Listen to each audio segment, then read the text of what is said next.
अस्सलामुअलैकुम, welcome to my YouTube channel. कैसे हो आप सब? ठीक हो? मैं भी अल्लाह का शुक्र है ठीक हूँ।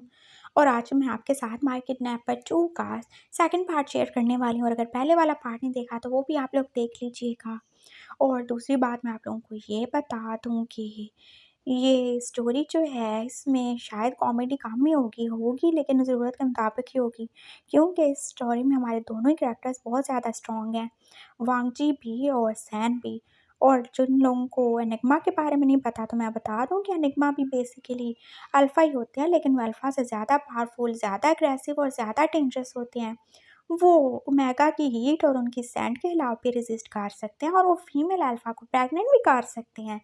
इसलिए वो अल्फ़ा ही होते हैं, लेकिन अल्फ़ा से थोड़ा ऊंचा रैंक होता है उनका। सो आई होप आप लोगों को समझ आ गई होगी। और इस स्टोरी के दोनों ही कैरेक्टर हमारे स्ट्रॉन्ग हैं। वांगजी बेशक ओमेगा है लेकिन वो भी स्ट्रॉन्ग है और हमारा सैन वो भी बहुत ज़्यादा स्ट्रॉन्ग कैरेक्टर का होने वाला है। तो दूसरी स्टोरी के बारे में जो भी आप लोगों के इश्यूज़ हैं वो मैं उस स्टोरी में बता दूंगी। तो चलें हम अपनी स्टोरी की तरफ चलते हैं। सैन जो कि अभी अभी वाइब्रेटर निकाल चुका था और वो लड़की तो जैसे ये देख के शॉक ही हो गई थी। ये तुम क्या करना चाहते हो? क्या ही करने वाले हो? कुछ नहीं करने वाला बेबी, वही करूँगा जो तुम करवाना चाहती थी और तुम करना चाहती थी। तो मैं तो तुम्हारी विश पूरी कर रहा हूँ ना। और फिर वो एकदम जैसे दोबारा से उसके ऊपर ही आ गया था। और वो लड़की जो कि अल्फ़ा होने के बावजूद उसके सामने खुद को बहुत ज़्यादा ही वीक, बहुत ज़्यादा ही कमज़ोर समझ रही थी। वो उसके खिलाफ कुछ भी नहीं कर पा रही थी और सैन उसने क्या ही किया था, उसने जैसे दोबारा से उसके दोनों हाथों को जकड़ लिया था और उसकी टाँगों को तो जैसे अपनी टाँगों के बीच में ही दबोच लिया था। वो अब बिल्कुल हिल-डुल नहीं सकती थी। और फिर उसने क्या ही किया था, उसने एकदम से जैसे उसको आग काट लिया, लेकिन इससे पहले वो अपने मोबाइल का कैमरा ऑन करना नहीं भूला था और उसको सेल्फी मोड पे करना तो बिल्कुल भी नहीं भूला था। और अब वो ऐसे ही उस लड़की को अपने साथ लगाए उसके साथ ऐसे पिक्चर्स ले रहा था जैसे वो कोई सदियों के पुराने गर्लफ्रेंड बॉयफ्रेंड हों और जो बहुत ज़्यादा डेस्परेटली एक दूसरे के साथ रोमांस कर रहे हों। और वो लड़की कुछ बोल ही नहीं पा रही थी। सैन की तेज़ सैन तो जैसे उसको पागल कर रही थी और ऊपर से सैन ने मज़ीद उस पे ये जबर कर दिया था कि उसे वाइब्रेटर भी सेट कर दिया था और वो अजीब-सी सेंसेशन अपनी बॉडी में फ़ील कर रही थी। उसका बस ही नहीं चल रहा था वो क्या ही करे। और फिर सैन ने क्या किया, उसने उस लड़की को फ्लिप कर दिया और हाँ, वो तो उसके ऊपर आके वो दोबारा से पिक्चर्स ले रहा था अपने मोबाइल में। वो लड़की क्या ही कर सकती थी अब रोने के अलावा, क्योंकि अपने पाँव पे उसने खुद ही कुल्हाड़ी मारी थी।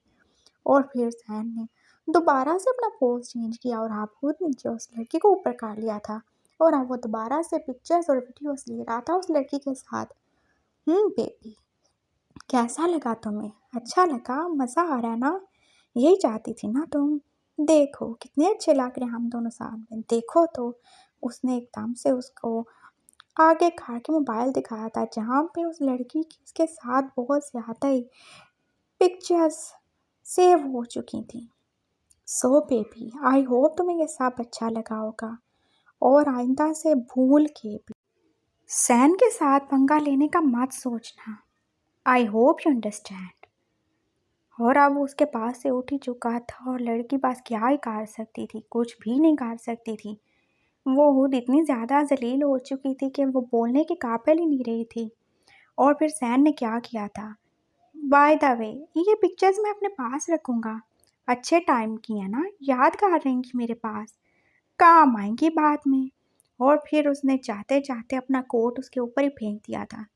ये लो, खुद को कवर कर लो, वरना तुम्हारी सोच की तरह तुम्हारी बॉडी सबके सामने नेकेड हो जाएगी। और ये लो, उसने अपनी पॉकेट से जैसे बहुत सारे पैसे निकाल के उसके ऊपर ही फेंक दिए थे। ये उस फन के लिए जो तुमने मेरे साथ करने की कोशिश की और मैंने कर दिया। मेरे लिए हर बॉडी हराम है सिवाय उसके। मेरे बाहुबे के अलावा कोई मेरे पास नहीं आ सकता, कोई भी नहीं। वो अब जा चुका था ऐसे ही उसको परेशान छोड़ के और उसको बहुत ज़्यादा ही डिसरिस्पेक्ट करके उसने दरवाज़ा खोला, लेकिन दरवाज़ा खोलने से पहले वो अपने फेस को कवर करना नहीं भूला था। वो एक फेमस सिंगर और मॉडल था और ये होटल उसके अंकल का था और वो नहीं चाहता था कि यहाँ वो साहब की नज़रों में आए या ऐसी हालत में कोई उसे देखे।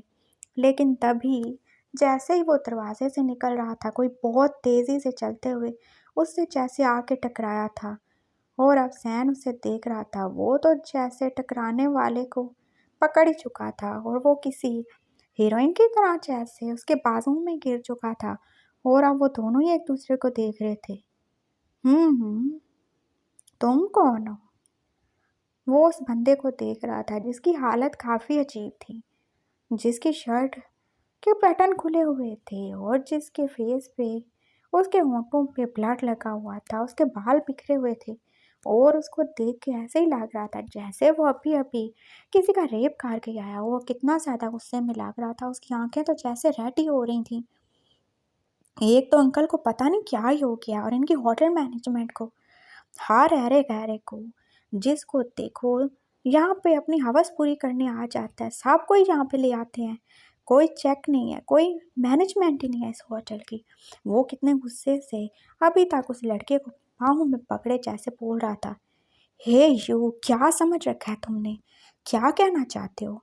मैं यहाँ पे कोई अपनी हवस पूरी करने नहीं आया, बल्कि मैं तो, हाँ हाँ, क्या तुम तो, तुम्हारा हुलिया तुम्हारी हालत सब बता रहा है। वो दोनों जैसे आप एक दूसरे के साथ बहस ही कर रहे थे। तुम यहाँ पे ज़रूर किसी के साथ मुंह काला करने आए हुए होगे और तुम्हारा हुलिया इस बात का सबूत है कि तुमने अपना सारा कार्रवाई और कारनामा कर ही लिया है। शट अप, मैं यहाँ पे कुछ कर नहीं रहा था। मैं फैक्ट खुद यहाँ से किसी से बच रहा हूँ। अच्छा, बच रहे हो? तुम्हें क्या ज़रूरत है? तुम तो इतने ज़्यादा स्ट्रांग हो।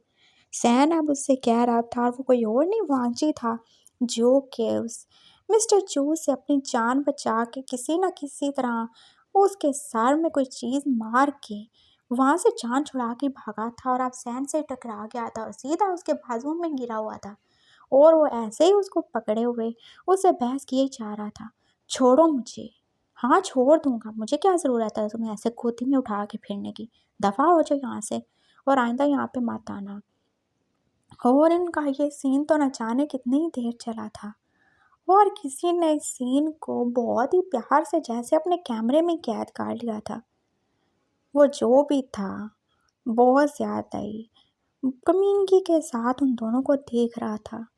तो ये बात है, तभी मैं कहूँ कि ये इतना ज़्यादा अच्छा और इतना ज़्यादा इनोसेंट क्यों ही बन रहा है, तो ये इसके साथ इन्वॉल्व है। देख लूँगा मैं तुम्हें। वो मिस्टर जू था जिसने उन दोनों की ऐसे साथ में बहुत सारे पिक्स ही ले ली थी और अब वो इसे यूज़ करने वाला था वांगची के खिलाफ। और वांगची अब जाने लगा था, रुको, मैं भी जा रहा हूँ, मुझे क्या ज़रूरत है यहाँ पे खड़े होने की? और तुम कौन हो, बताओ ना मुझे, यहाँ पे क्या करने आए थे? मैं अभी पुलिस को बुलाता हूँ और अंकल को बुलाता हूँ कि उन्होंने कैसे कैसे लोगों को ये एंट्री दी हुई है अपने होटल में। सैन ने फिर से जैसे उसे पकड़ लिया था और एकदम से जैसे उसे खींच के अपने सीने से ही लगा लिया था। वांगजी को कितना सख्त गुस्सा आ रहा था। एक तो वो इतनी मुश्किल से अपनी जान बचा के भाग रहा था और ये दोबारा से उसे पकड़ने की कोशिश कर रहा था। कोई है? इधर आओ, देखो ये भाग रहा है, इसने किसी का रेप किया है। सैन ने ऊंची ऊंची आवाज़ से बोलना शुरू कर दिया था। वो मास्क में था इसीलिए कोई उसे देख नहीं सकता था। और फिर मिस्टर जू जो कि अचानक रूम से बाहर निकले थे और वांजी ने कहा, कमीने, तुम अभी तक जिंदा हो? क्या किया तुमने इसके साथ? सैन अब उसकी तरफ देख रहा था। मैंने इसके साथ बहुत अच्छा किया, जो किया अच्छा किया है। इसने मेरा रेप करने की कोशिश की और मैंने बस सेल्फ डिफेंस किया और कुछ भी नहीं किया। वांगजी बस गुस्से में उससे बोल रहा था, रेप और तुम्हारा, तुम कौन हो? तुम तो एक हट्टे कट्टे लड़के हो, तुम्हारा कौन रेप कर सकता है? और वो अंकल देखो क्या ही हालत तुमने कर दिया उनकी। सैन अब मिस्टर जू की तरफ देख रहा था जिसके माथे से खून ही निकल रहा था।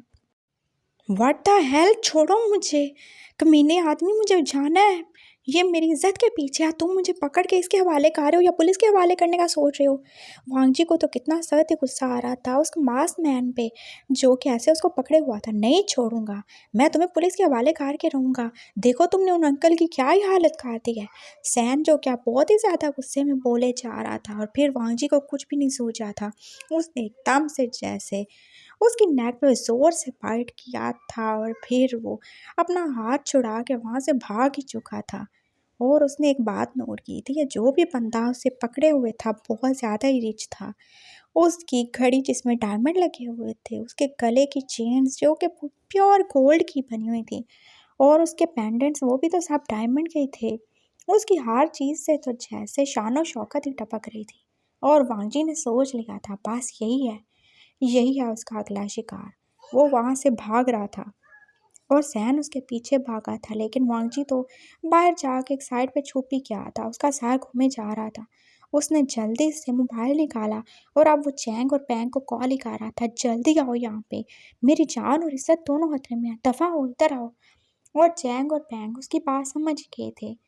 वो 2 मिनट बाद वहाँ पे पहुँच चुके थे अपनी बाइक पे, और अब उन्होंने वांगजी को देखा। उसकी कितनी बुरी हालत हो रही थी, बिखरे बाल, खुली हुई शर्ट और होंठों पे लगा हुआ ब्लड। क्या हो गया तुम्हें? क्या किया किसी ने तुम्हारे साथ? तुम ठीक तो हो ना? हाँ बस बच गया, लेकिन कोई था जो कि दोबारा से मुझे उसी कुएं में फेंकना चाहता था। चलो हम उसका भी बहुत जल्दी इंतज़ाम कर लेंगे। अरे रुको, मैं अभी आता हूँ, मैं तुम्हें पकड़ लूँगा। सैन फिर से आ गया था, और उसने दोबारा से जैसे वांगजी का हाथ ही पकड़ लिया था। ये तुमने क्या किया? क्या करना चाहते हो तुम? तुमने मुझे काटा किस खुशी में? कुत्ते हो क्या? काट लिया मुझे? बकवास बंद करो। तुम कैसे मुझे उस आदमी के हवाले करने वाले थे? और अगर मैंने तुम्हें काट लिया तो बहुत अच्छा किया, मैं और ज़्यादा काटूंगा। मैं बहुत बुरा हूँ। दफा हो जाओ, छोड़ो मेरा हाथ। नहीं छोड़ूंगा, बिल्कुल नहीं छोड़ूंगा। सैन जो कि आप उसे पकड़ के खड़ा हुआ था, उसका एक बाजू चैंग और पैंग ने पकड़ा हुआ था और दूसरा बाजू जैसे सैन ने पकड़ा हुआ था, और वो दोनों जैसे उसे खींच रहे थे। तुम लोग क्या मेरे 2 टुकड़े करना चाहते हो? छोड़ो मुझे। अब चैंग और पैंग को ही छोड़ना पड़ा था, और वो फिर जाके बहुत जोर से सैन से ही टकराया था, और वो दोनों जैसे एक दूसरे के ऊपर ही गिर चुके थे। और सैन ने फील की थी उसकी स्वीट सेंट। ये ये उसको वो जाने क्यों जानी पहचानी लग रही थी। कौन है ये? वो अब उसे हैरानी से देख रहा था, और वांगजी ने बस इसी बात का फायदा उठाया था। वो बस उठने वाला था, सैन ने एकदम से उसके होंठों पे लगे हुए प्लाट को जैसे लिक ही खा लिया था, और उसने आंखें बंद कर ली। ये टेस्ट बहुत स्वीट है। और अब वांगजी तो जैसे उसे आंखें फाड़े फाड़े देख रहा था। वैम्पायर कहीं का, खून पीने वाला शैतान। वो बस इसी हालत में उसे छोड़ के आप जल्दी जल्दी बाग पे बैठ के जा रहा था, और उसने बहुत गुस्से से सैन की तरफ देखा था। तुम जो भी हो, मैं तुम्हें छोड़ूंगा नहीं, तुम्हें मैं अपना अगला टारगेट बनाऊंगा, देख लेना। तुम वांगजी से बच नहीं पाओगे। चलो।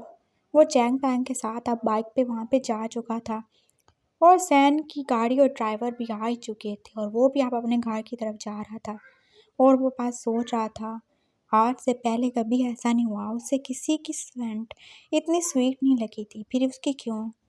और उसका ब्लड वो इतना स्वीट क्यों है? क्यों? क्या ही मैं सोचे जा रहा हूँ। फिर उसे अपने ख्यालात पे खुद ही गुस्सा आ रहा था। वांगजी अपने दोनों फ्रेंड्स चैंग पैंग के साथ अब अपने अड्डे पे पहुंच चुका था। हाँ, उसका अड्डा, जहाँ पर वो उसके टपोरी दोस्त और उनका गैंग का लीडर यानी कि जॉनी भाई रहते थे। और जॉनी भाई कौन था? चैंग और पैंग का बड़ा भाई, जिसने ये छोटी सी गैंग बनाई थी। वो कोई गैंगस्टर या बहुत बड़ा डॉन नहीं था। इनफैक्ट वो बहुत ही फनी से लोग थे, जिनका काम यही था कि वो अमीर लोगों को किडनैप करते थे और उनसे मोटी ताज़ी रकम लेके पास गरीबों में बांट देते थे, क्योंकि उनको पता था ये अमीर लोग, ये खड़ूस लोग वैसे तो गरीबों को कुछ देने वाले हैं नहीं। तो उन्होंने यही तरीका अपनाया था। और वांगजी जो कि इतना ज़्यादा रिच होने के बावजूद उनके साथ ही मिला हुआ था, क्योंकि चैंग और पैंग उसके दोस्त थे। जॉनी भाई उसे वही प्यार देते थे जो कि एक बड़ा भाई अपने छोटे भाई को दे सकता है। और आज से कितने साल पहले उन्होंने वांगजी पे एहसान किया था। जब वांगजी को लैनी ने आधी रात को जैसे कार से बाहर ही निकाल दिया था। वो कितना ज्यादा डर रहा था और गली के कुत्ते जैसे उसके पीछे ही भाग गए थे। उसने कितना दरवाजा नॉक किया, वॉचमैन ने दरवाजा ही नहीं खोला। उसके पापा घर पे नहीं थे, ना ही शीजे थी। वो क्या करता, वो कितनी देर रोता रहा था। और वो जैसे कुत्ते उसको काट खाने को ही दौड़ रहे थे। उसने दौड़ना शुरू कर दिया था अपनी जान बचाने के लिए। और फिर वो जिससे टकराया था वो कोई और नहीं, वो जॉनी भाई थे, जिन्होंने उसकी जान बचाई और उन कुत्तों को भगा दिया था। और उन्होंने उसे बताया कि जब तक वो कमज़ोर रहेगा वो ऐसे ही डर के भागता रहेगा, कभी इंसानों से और कभी उन जानवरों से, तो उसे स्ट्रांग होना पड़ेगा। और फिर वांगची ने भी फैसला कर लिया था।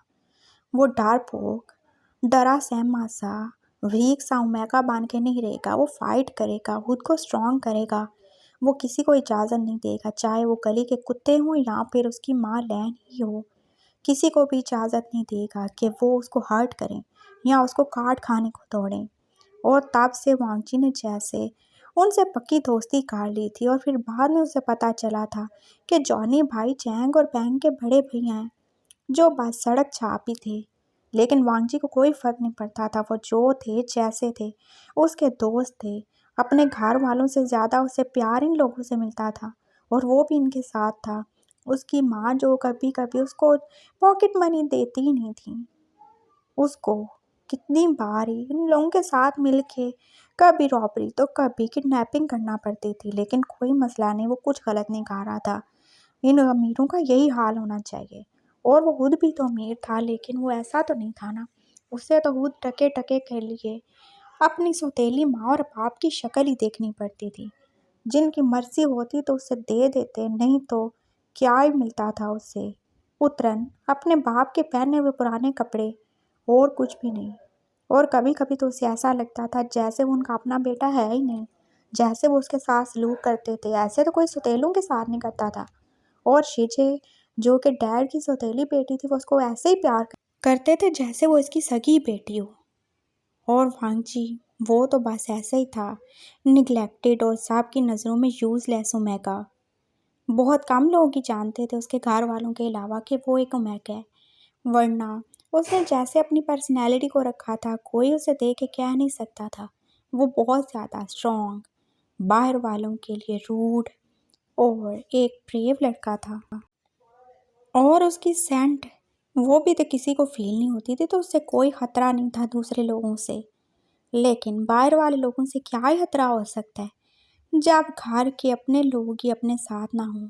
और आज भी तो ऐसे हुआ था, उसकी अपनी सौतेली माँ ने तो उसे उस आदमी के साथ भेज दिया था, वरना उस आदमी को कैसे पता चलता कि वो कौन है। वो अब अड्डे पर आ चुका था और वो बहुत ही ज़्यादा गुस्से में बैठा हुआ था। चैंग पैंग तो जैसे उसका ब्लड साफ कर रहे थे, जो कि उस कमीने उस जू की वजह से उसके होंठों से निकला था। उसने कैसे रख के थप्पड़ मारा था, वांगजी का तो होंठ ही फट गया था। लेकिन उसने सोच लिया था जान जाएगी लेकिन मान नहीं जाएगा। और उसने बहुत ही हिम्मत जुटा के उस आदमी के सर पे वो पॉट मार ही दिया था। वो कमज़ोर नहीं है, वो ब्रेव है। वो अपनी जान दे देगा लेकिन अपनी बॉडी को अपने हस्बैंड के अलावा किसी को टच करने नहीं देगा। वो हस्बैंड जो तब से उसको मार कर चुका है, जब वो एक छोटा बच्चा था। उसे उसका नाम नहीं पता, वो बस इतना जानता है कि उसके हस्बैंड का निक नेम चीकू है। और वो बस चीकू को ढूंढ रहा है, जो कि उसका नेबर था। उसकी मामा उसकी मामा की दोस्त थी। और फिर वो लोग कितनी जल्दी पापा के बिजनेस की वजह से वो शहर ही छोड़ के आ गए थे। और फिर पापा ने कभी मुड़ के वहाँ का पता ही नहीं किया। और उसकी मामा के जाने के बाद तो बिल्कुल ही वो अकेला होके रह गया था। उसने कितनी कोशिश की थी मामा की फ्रेंड्स के नंबर ढूंढने की, लेकिन उसे नहीं मिले। पापा ने तो मामा के सारे डायरी ही चला दी थी। और वो कितना ज़्यादा ही नफरत करते थे मामा की उस फ्रेंड से, जो चीकू की मामा थी। और क्यों ना करते, वो उससे जेलस फील करते थे। चीकू की मामा, जो कि उनकी वाइफ से ज़्यादा ब्यूटीफुल थी। और चीकू, जो कि एक अल्फा था, वो कितना ज़्यादा देख के जेलस होते थे कि दो फ्रेंड्स और दोनों के बेटे कितने ज़्यादा ही अलग हैं। एक अल्फ़ा तो दूसरा ओमेगा। आखिर उनका बेटा ही ओमेगा क्यों होना था? जिनका इतना बड़ा बिजनेस है, उसे तो स्ट्रांग होना चाहिए था। और मामा की फ्रेंड जो कि इतनी ज़्यादा रिच नहीं थी, उनका बेटा इतना स्ट्रांग कैसे ही हो सकता है? और ये नफ़रत तो उस दिन और भी ज़्यादा बढ़ गई थी जब उस गरीब लड़के ने, उस चीकू ने, उस थर्ड क्लास सड़क छाप ने उनके बेटे को खेल खेल में जैसे मार के काट दिया था। और उसकी वाइफ वांगजी की माँ वो कितनी पागल थी, कितना खुश हो रही थी कि अब वो फ्रेंड से रिश्तेदार बन जाएंगी, लेकिन वो ऐसा बिल्कुल नहीं चाहते थे। जैसे ही उनका बिजनेस मज़ीद एक्सपैंड हुआ, वो उनको लेके दूसरी सिटी आ गए थे। वो किसी को नहीं बताना चाहते थे कि वांगजी एक मार्क टू मैक है, जिसे बचपन में माँ कहा दिया गया है। वो किसी का मेट है, और मेट भी तो एक किस्म का वाइफ ही होता है ना। और वांगजी वो तो इस सब को सच ही मान रहा था। उसे यकीन था कि एक ना एक दिन उसका हस्बैंड ज़रूर आएगा जो उसे अपने साथ ले जाएगा, और वो उसी को ढूंढने की कोशिश भी कर रहा था। ये तुम्हारे साथ क्या हो गया वांगजी? क्या उसने तुम्हारे साथ? नहीं भैया, मैं ऐसा करने देता क्या उसे? आप जानते हैं ना मुझे? हाँ जानता हूँ। कौन था वो? कैसे ले गया वो तुम्हें? वो तुम्हारी तबीयत अब ठीक तो है ना? मैं ठीक हूँ जॉनी भाई, बस मेरे सर में दर्द हो रहा है। मैं थोड़ी देर रेस्ट करना चाहता हूँ। हाँ, तुम सो जाओ, आराम करो। सुबह जो होगा देखा जाएगा। लेकिन आज का काम काम होता रहेगा। काम तुमसे बढ़ के नहीं है।